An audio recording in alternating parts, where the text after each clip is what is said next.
Do you want to know what anxiety stole from me? It wasn't just my peace. It wasn't just my confidence. It stole the little things that most people don't even think about. There was a time in my life where I couldn't even drink coffee anymore. Not because I didn't like it, but because I was terrified of what would happen after I drink it. My mind would immediately jump to, what if my heart starts racing? What if I get dizzy? What if I trigger another panic attack? And alcohol wasn't any different. While everyone else could go out and have a couple of drinks, laugh with their friends, and never think twice about it, I was sitting there wondering if one drink would send me into another spiral.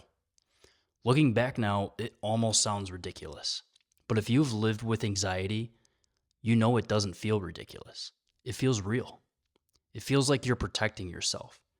I genuinely believed I was making smart decisions. I thought I was avoiding danger. But I wasn't avoiding danger. I was avoiding fear. And that fear slowly started making every decision in my life. Today, I want to talk to you about what anxiety was really doing to me, because it absolutely had nothing to do with coffee or alcohol. Okay, let's go.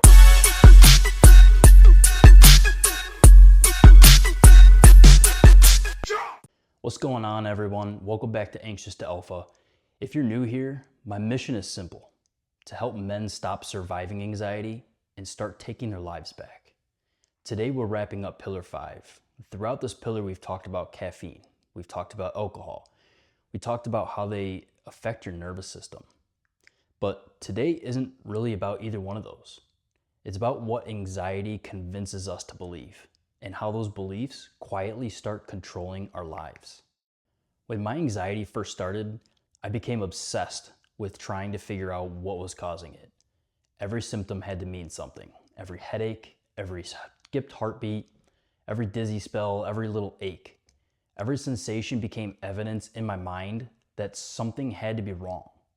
So naturally, I started cutting things out. Coffee was gone. Energy drinks, gone. Alcohol, not a chance. I remember standing in the gas stations looking at the energy drink cooler. I wanted one so badly, but all I can think was, it's not worth risking another panic attack. Friends would invite me out, and instead of looking forward to spending time with them, I was already thinking about whether my anxiety would let me enjoy it. That's the part that people don't see. Anxiety doesn't show up during panic attacks. It starts making decisions for you long before panic even happens. It convinces you that you're being responsible when really you're becoming afraid of your own body. And little by little, your world gets smaller. There wasn't one magical day where everything just changed. It happened little by little. I started realizing that avoiding everything wasn't giving me my life back. It was taking more of it away. I started asking myself, what if the goal isn't to eliminate every uncomfortable feeling? What if the goal is to stop being controlled by those feelings? And that question changed a lot for me, because confidence doesn't come from never feeling anxious. It comes from realizing that I've felt this before and I got through it.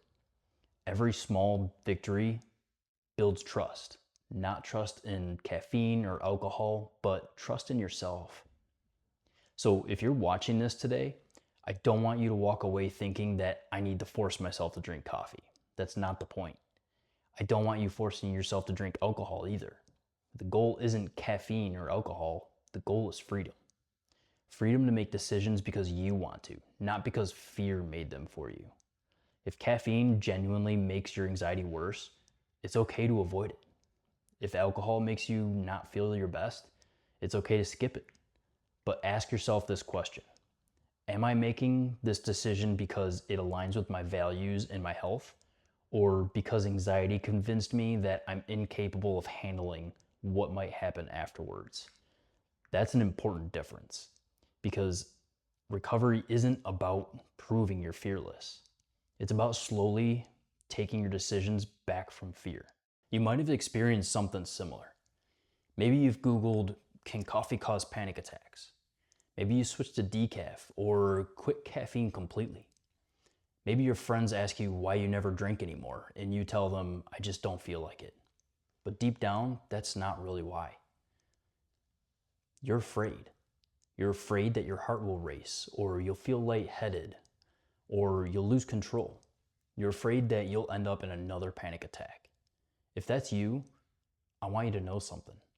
I completely understand, because I've lived that life. And one of the hardest parts wasn't the anxiety itself. It was feeling like nobody could understand that something as little as a cup of coffee could be terrifying. Now, let me be clear. Caffeine absolutely can make anxiety symptoms more noticeable. It can raise your heart rate, it can make you feel shaky. Alcohol can also make your anxiety worse, especially the next day. Those effects are real. But here's what took me years to understand. The biggest problem wasn't coffee, it wasn't alcohol. The biggest problem was that I stopped trusting myself. My brain had learned to associate perfectly normal body sensations with danger. So every time my heart beat a little bit faster, it wasn't just a heartbeat anymore. It became a threat.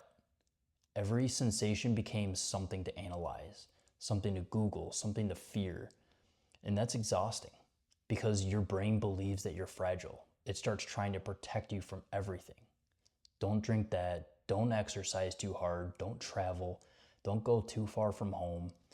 Don't do anything that might make your heart beat just a little faster. Before you know it, fear has become your decision maker, and that is when anxiety wins. If anxiety is taking something away from you, maybe it's coffee, maybe it's going to the gym, traveling, maybe it's simply enjoying time with your friends, I want you to leave a comment below. I read every single one of them. Not because I have all the answers, but because I want people who feel alone to realize they're not the only ones fighting this battle.